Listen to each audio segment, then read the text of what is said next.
Hello Internet, it's me Josh, the Aging Gamer. So, it's that special month of the year where we get to glorify pure evil and celebrate by sinning. It's October, the Halloween month. Let's honor this month by talking about some spooky ass retro games. I have a few I actually want to talk about, but for today, I want to talk about the one and only Splatterhouse. Splatterhouse is a side-scrolling beat-em-up that was developed by Namco and was released in arcades in 1988. Splatterhouse is widely known because of its excessive gore and disturbing imagery. There was nothing else like this at the time. Remember, this was 1988. At the time, arcades were typically filled with the likes of Pac-Man, Double Dragon, Gradius, maybe Mappy, and then you get this. Jeez! Splatterhouse got pretty popular in Japan and Europe, however in the US it was a different story. The violence and use of religious imagery actually got the arcade game straight up banned. So, in the States, the series had only a small cult following until it was eventually ported to the TurboGrafx-16, where it became a must-have on the console. I don't think I've actually ever reviewed a TurboGrafx-16 game before, so why not start with this one? I love the Splatterhouse series. I mean, if you're ever wondering what this thing behind me is, that's the Terror Mask from Splatterhouse 2010, but still, the Terror Mask. But hey, let's see how this game holds up today. Ladies and gentlemen, this is Splatterhouse.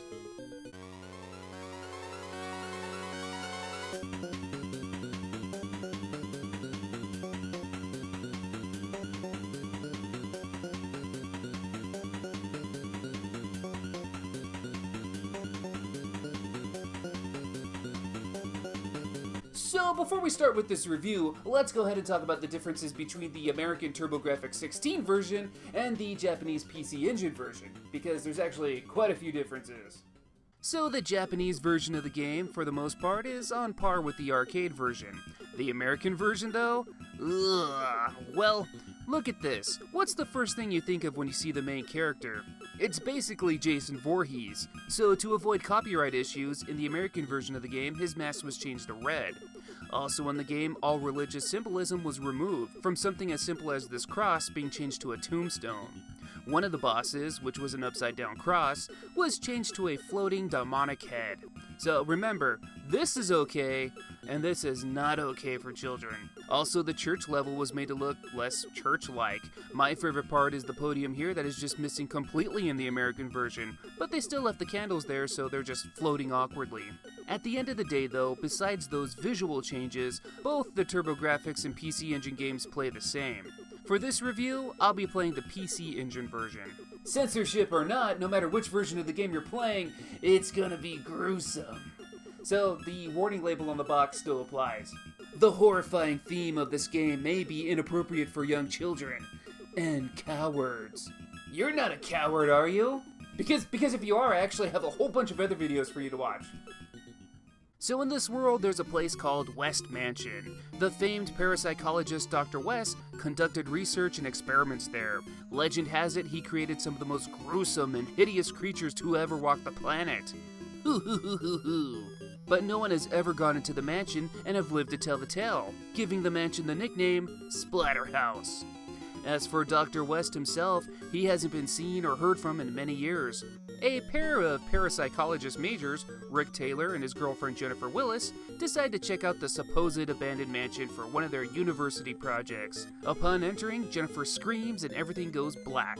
Rick wakes up, alone, drenched in blood, and his face is covered by the mysterious Terror Mask. It has ancient spiritual powers that gives Rick the strength and courage to fight these disgusting monsters and to find his love, Jennifer. Let's go!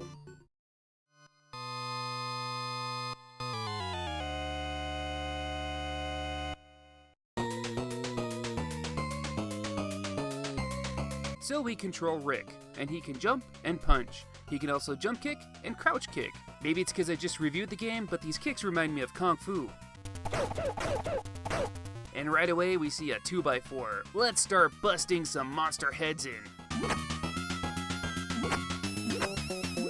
Maybe it's just me, but beating up these monsters while using weapons just feels so satisfying. You see this hulking beast just swinging a weapon so hard that these monsters, appropriately called deadmen, are just slapped against the wall and explode. Man, that's awesome. And pretty sick. I will admit though, I don't think the sound effects here are as satisfying as the arcade version.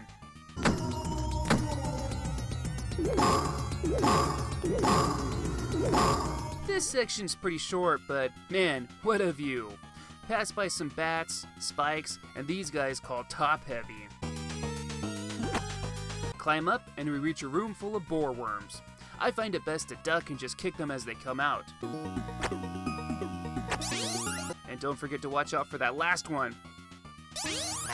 Fuck! Oh, I guess that was the boss of the stage. Yeah, the levels aren't very long at all. If you're a pro, you can probably beat this game in like 25 minutes.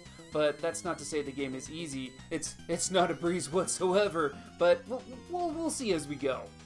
In stage 2, we go through a room full of these little cuties here, and we'll fall into some sewers. Make sure you grab that 2x4 because we got these swamp thing looking sludge monsters we can beat with it. There's also these to avoid. Once we reach the end, we make it to this possessed room. It's some kind of poltergeist. First, everything starts falling from the ceiling. Then this evil chair will attack you. Once you obliterate the chair, the knives will start attacking you. How do you stop knives? By doing the most logical thing and punching them head on, of course. Seems legit to me. Then finally, the portrait comes alive and starts bouncing around the room. Punch it a few times and whatever evil spirit here leaves. Also, watch out for that chandelier!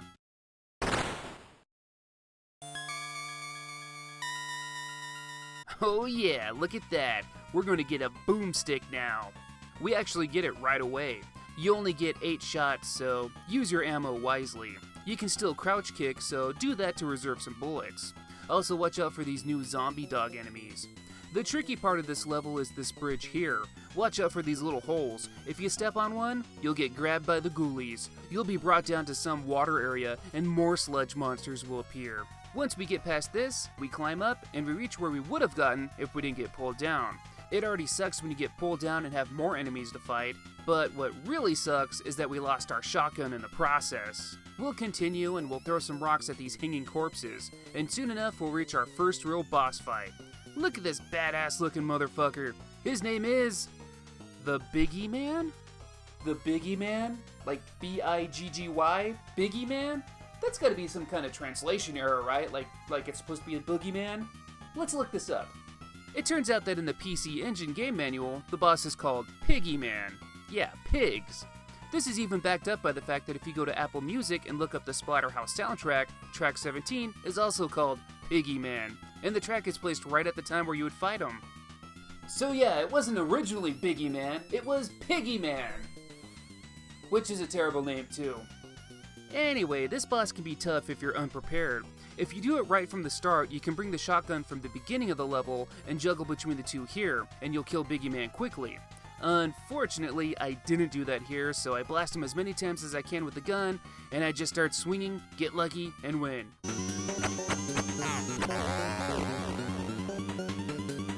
Yeah, time for stage 4. And I like how on this title card, even Rick is like, ew, what the fuck is that?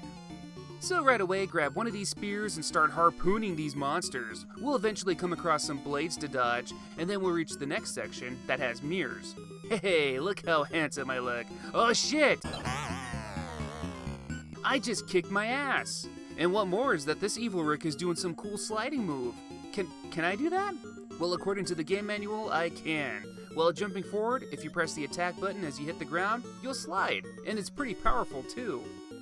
If there's one thing I've grown to appreciate from doing reviews on these old games, is to never underestimate the value of a video game manual. They're your best friend. So we'll fight through several evil Ricks until we reach the church. Here's our boss, that evil cross with the floating heads. Keep moving forward until you reach the sacred golden cleaver. The evil cross hovers back and forth. Dodge and strike until it's defeated. On to stage 5, and that's Jennifer. Let's bash these evil chairs in, and let's dodge some hands. When we get to the end, we can either go down to the sewers, or we can carefully jump over and literally take the high road. Let's go up.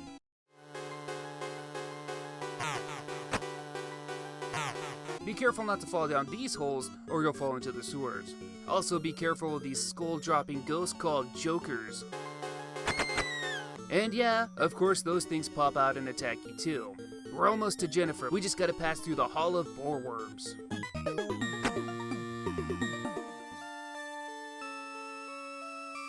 Hey, there's Jennifer! Get away, you ugly monsters!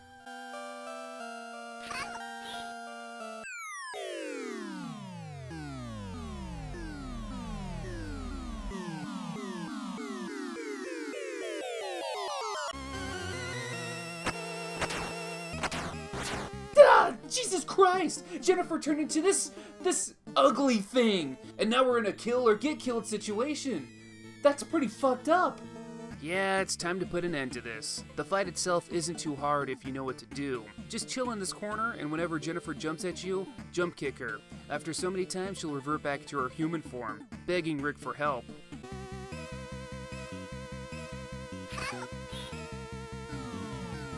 She mutates again, and we do the same fighting technique for a while.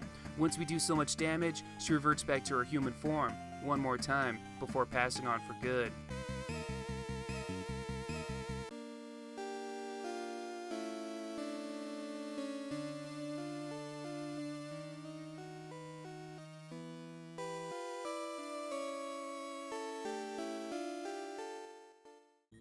But Jennifer died. What's my motivation to even continue?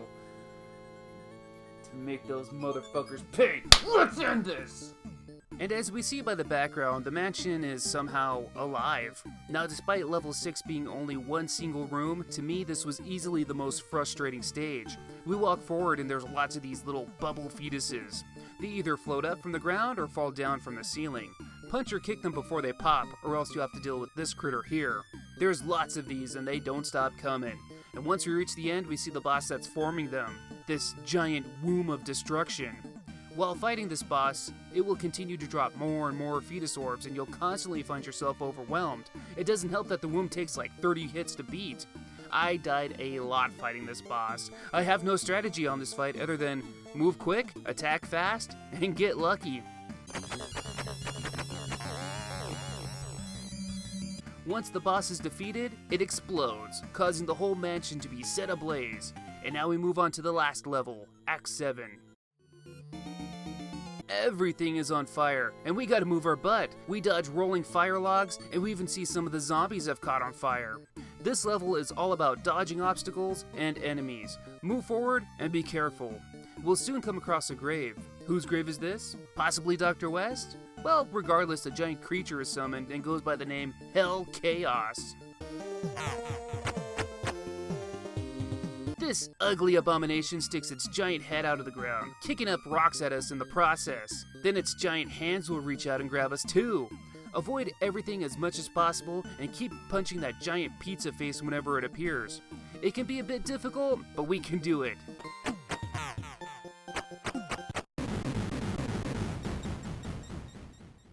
We did it! We beat it! Now whatever the hell this is, happens.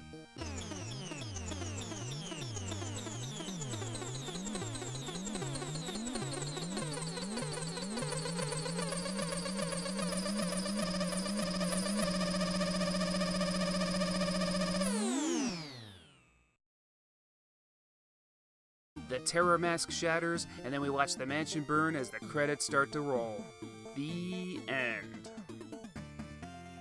That ending kind of makes you feel empty inside. I mean, sure, you defeated the big boss, but your girl is dead. At least until the sequel.